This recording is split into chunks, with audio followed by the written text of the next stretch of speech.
糖尿病専門医総合内科専門医の目黒です。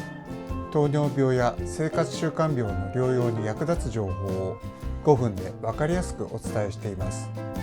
第13回目の今日は糖尿病の薬物療法その2 GLP-1 受容体作動薬についてです。この数年で糖尿病治療の考え方を大きく変えた薬がこの GLP-1 受容体作動薬です。GLP-1 受容体作動薬といっても聞き慣れない方が多いと思います。一般の方には最近ニュースなどにも登場するダイエット薬といった方が馴染みがあるでしょうか。商品名でいうとマンジャロやリベルサスというようなものがこれにあたります。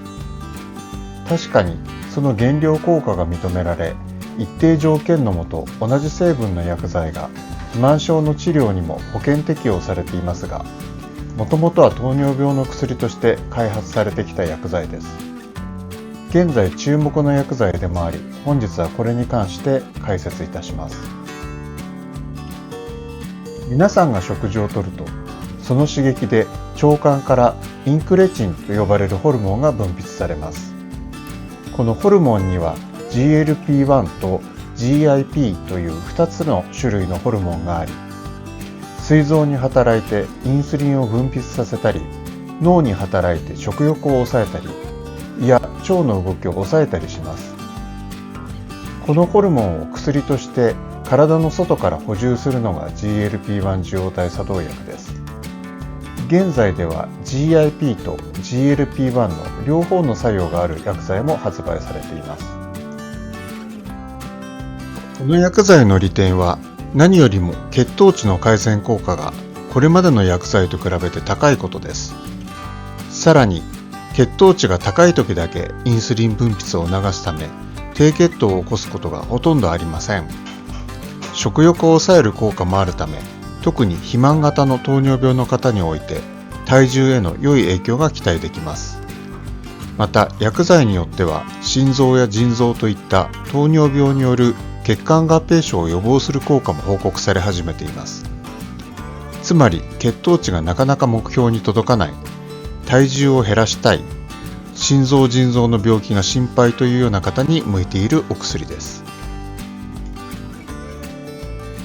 この薬剤の欠点は人によっては体重が減りすぎてしまうこと、アミノ酸でできている薬剤なので胃腸で消化されてしまうため注射で投与されることが多いこと、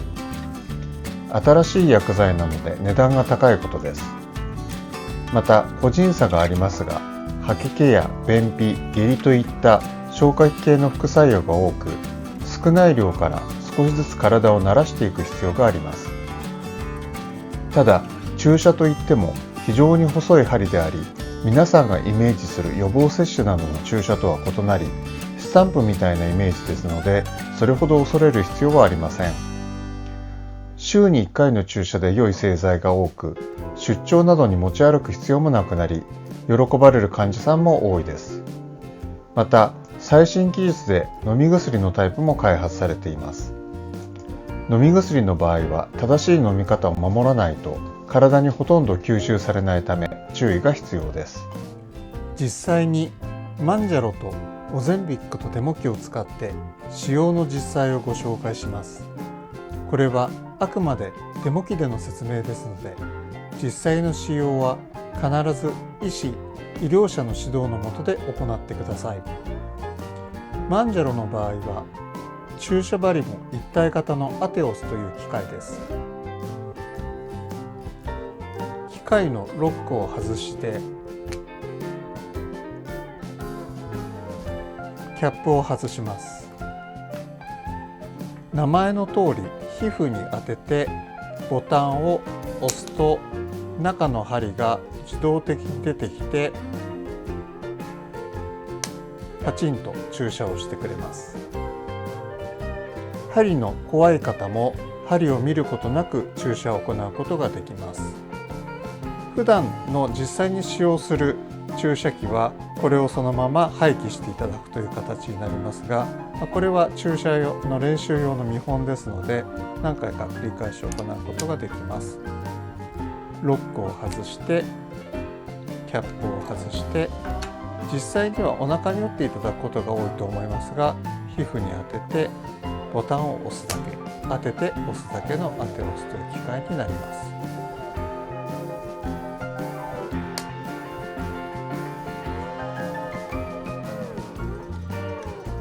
オゼンピックの場合にはインスリンと同じようにこういった針を機械に装着します。